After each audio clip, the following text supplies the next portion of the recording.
보증금은 누구에게나 소중한 자산이므로 반드시 보호되어야 합니다. 임대차 계약이 끝나면 당연히 돌려받아야 하는 돈임에도 불구하고 내 잘못이 아닌 임대인의 잘못으로 내 소중한 돈이 사라져 버릴 수도 있습니다. 안녕하세요. 저번 주 영상에서는 내가 장사하고 있는 상가의 보증금을 안전하게 지킬 수 있는 방법에 대해 말씀드렸고, 오늘은 만약 상가가 경매에 넘어가게 되면 나의 보증금이 어떻게 되는지에 대해 말씀드려 보도록 하겠습니다. 에이, 이런 일이 나에게 설마 일어나겠어? 라고 생각하시고 이 영상 패스하실 수도 있는데, 보시면 나중이라도 정말 도움이 될 영상이니 꼭 시청해 주시기 바랍니다. 이번에도 예시를 들어서 설명해 보도록 하겠습니다. 경기도 안산이라는 지역에 101호, 102호, 103호 상가를 가지고 있는 A타워라는 상가가 지어졌는데, 이 상가는 A라는 사람에게 1억 원에 팔리게 되었습니다. A는 상가를 살 때 농협은행에서 상가 금액의 50%인 5천만 원을 대출받게 됩니다. 그러면 농협은행에서는 대출 금액의 120%를 적용하여 근저당 6천만 원을 설정하게 되어 등기부 등본을 최초에 발급받아 보면 을구에 농협은행 근저당 설정이라고 채권 최고액이 6천만 원이 기재되어 있을 겁니다. 이후 1월 1일에 101호 세입자가 보증금 2천만 원, 월세 100만 원에 계약을 하고 들어왔고, 한 달 뒤 2월 1일에는 102호 세입자가 보증금 2천만 원, 100만 원에 또 들어왔고, 한 달 뒤 3월 1일에는 103호 세입자가 똑같이 보증금 2천만 원에 월세 100만 원을 내고 들어왔다고 가정해 봅시다. 최종적으로 권리 순서는 농협은행 101호, 102호, 103호 이렇게 되고 있습니다. 자, 그런데 가장 먼저 들어온 101호 세입자가 상가 임대차 계약 작성 후 확정일자를 받지 않고 장사를 하고 있었고, 이후 102호와 103호가 들어와 이 둘은 계약과 동시에 확정일자를 순서대로 부여받았습니다. 몇 년 뒤 부동산 경기 침체로 전국에 있는 모든 부동산 시세가 하락을 하였고, 금리도 계속해서 올라 이는 급격한 대출이자 상승으로 이어져 버리게 되었습니다. A타워도 시세가 1억 원에서 8천만 원으로 하락을 하게 되었고, A 임대인이 내고 있던 대출이자도 2배 이상 뛰어 더 이상 감당이 안 되는 수준까지 올라가게 되었습니다. A 임대인은 대출이자를 갚지 못해 결국 경매에 넘어가게 되었고, 최초 1억 원이었던 건물 가격이 8천만 원이 되어 B라는 사람이 낙찰받게 됩니다. 그러면 이 낙찰받은 8천만 원의 금액으로 채권자들에게 권리 순서에 따라 지급을 하게 되어 있는데, 당연히 1순위였던 농협은행이 6천만 원을 받게 될 것이고, 입주를 가장 먼저 하게 된 101호가 2천만 원을 받게 되어야 정상인데, 여기서 문제는 101호는 확정일자를 받지 않았습니다. 그래서 가장 후순위로 밀려나게 됩니다. 102호는 101호보다 확정일자를 먼저 받았기 때문에 2순위가 되어 2천만 원을 받을 수 있게 됩니다. 101호는 세입자들 중 가장 먼저 들어왔지만 확정일자를 받지 않아 보증금 2천만 원을 받지 못하는 불상사가 일어나게 되는 겁니다. 하지만 이런 불상사를 방지하기 위해 소액 임차인들을 위해 최우선 변제 금액이라는 것이 존재합니다. 먼저 최우선 변제 금액이 무엇인지 말씀드리도록 하겠습니다. 소액 임차인의 보증금을 보호하기 위해 법에서 특별히 인정하는 최우선 변제권이라는 권리가 존재합니다. 보증금이 일정 금액 이하에 해당하는 소액 임차인이 운영하고 있는 상가가 경매 또는 매각될 경우 보증금 중 일정액을 다른 권리자보다 최우선적으로 변제받을 수 있는 권리를 말합니다.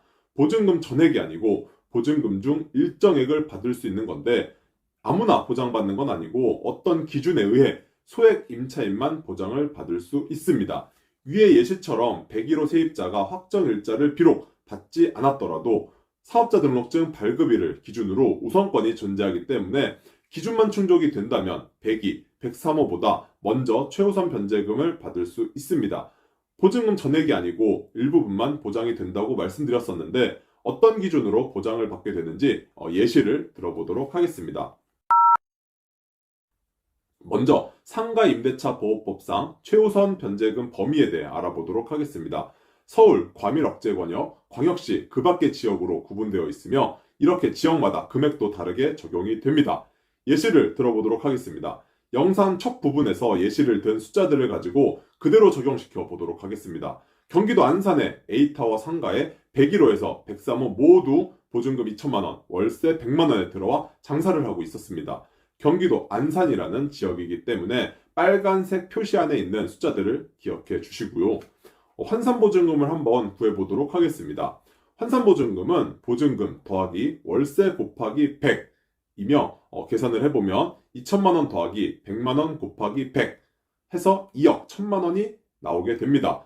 그래서 환산보증금은 2억 1천만 원이 됩니다. 아까 표에서 환산보증금 범위 내에 들어오는지 한번 확인해 보겠습니다.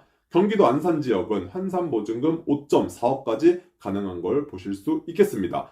다행히 이 범위 내에 들어오게 되어 일단 조건 하나를 충족하게 되었습니다. 이번엔 보증금의 범위입니다. 3,800만 원 이하까지 가능한 걸 보실 수 있겠습니다. 해당 상가는 보증금 2천만 원이니 소액 임차인 범위 안에 들어오는 걸 보실 수 있습니다. 만약 보증금이 4천만 원이었다면 소액 임차인 범위에 들어오지 않아 최우선 변제금을 받을 수 없게 됩니다. 자, 이렇게 조건이 모두 충족이 되면 법적으로 최소 보장액은 1,300만 원이 되는 겁니다. 내 보증금은 2천만 원이었지만 환산 보증금과 상가 보증금이 기준 범위 안에 들어오게 되면 최우선적으로 받을 수 있는 보증금은 1,300만 원이 되는 셈입니다. 원래는 하나도 못 받을 수 있었던 보증금인데 그래도 일정 금액이라도 보장받을 수 있게 되니 그나마 다행인 셈입니다. 최우선 변제금을 한번 고려해보면 권리 순서가 바뀌게 되겠죠?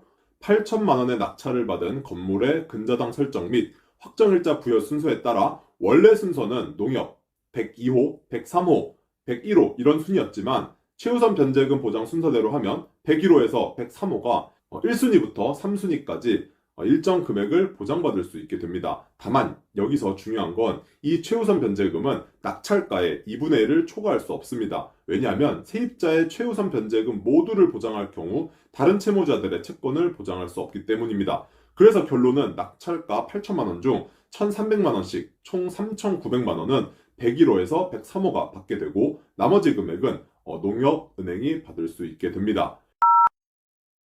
위사례에서 보았듯이 만약의 사태를 대비하여 최우선 변제금의 기준을 알고 그에 맞는 보증금으로 임대차 계약을 하는 것도 중요해 보입니다. 그래서 보통 월세를 조금 높이더라도 보증금은 무조건 낮추는 게 좋은 게 위와 같은 이유도 있고 나중에 빠져나올 때 보증금이 적으면 다음 세입자가 그만큼 투자금이 적게 들기 때문에 다음 세입자를 빠르게 구할 수 있다는 장점도 있습니다. 보증금은 어차피 돌려받는 금액이기도 하지만 혹시나 리스크가 존재할 수도 있기 때문에 보증금은 무조건 작게 들어가시는 걸 추천드립니다. 최초 계약 체결 당시에는 소액 임차인으로서 최우선 변제권을 인정받을 수 있는 요건을 갖추고 있었으나 이후 갱신 과정에서 보증금이 증액되어 더 이상 소액 임차인에 해당하지 않게 된 경우에는 최우선 변제권을 행사할 수 없습니다. 이 점도 알고 계시면 좋을 것 같습니다. 보증금은 누구에게나 소중한 자산이므로 반드시 보호되어야 합니다. 임대차 계약이 끝나면 당연히 돌려받아야 하는 돈임에도 불구하고 내 잘못이 아닌 임대인의 잘못으로 내 소중한 돈이 사라져 버릴 수도 있습니다. 오늘은 상가 임대차 계약에 대해서만 이야기 드렸는데 주택 임대차 계약에서도 다른 기준으로 최우선 변제금이 존재합니다. 계산 방식은 같으니 인터넷 찾아보시면 금방 알 수 있으실 겁니다. 저번 주와 이번 주에는 나의 소중한 보증금 보호를 위해 무엇을 해야 하고 만약 안 좋은 일이 일어났을 때 어떤 일이 일어나게 되는지에 대해 말씀을 드렸습니다. 위의 내용은 정말 압축해서 간단하게만 설명을 드린 것이고 세부적으로 들어가면 더 어려울 수도 있을 것 같아 이 정도로만 하도록 하겠습니다. 저도 자세히는 몰랐는데 이런 상황에 직면한 주변 점주님이 계셔서 공부하다 보니 알게 된 내용을 구독자님들께서도 꼭 알고 계셨으면 하는 마음에 이렇게 영상을 준비해 보았고 혹시 부족하거나 잘못된 정보를 전달했을 수도 있으니 잘못된 게 보여 알려주시면 바로 수정하도록 하겠습니다. 이에 대한 법을 명확히 알지는 못하더라도 갑자기 주변에서 이런 일이 터지게 되면 아 맞다 이런 게 있었지 하며 검색해보면 금방 기억이 나고 빠른 이해가 될 것입니다. 이런 지식들이 앞으로 살면서 많은 도움이 될 수 있길 바라면서 오늘 영상은 마무리하도록 하겠습니다. 두 줄로 요약해서 정리를 해보면 지금 당장이라도 확정일자는 꼭 받으시고 나중에 임대차 계약을 하실 때 보증금을 최대한 낮추는 방향으로 계약을 하셨으면 좋을 것 같습니다. 다음 주에는 이제 EB여도 만족하는 GS25의 25년도 분위기에 대해 한번 이야기를 해보는 시간을 가져보도록 하겠습니다. 지금까지 편선생이었습니다. 시청해주셔서 감사드립니다. 좋은 주말 보내세요.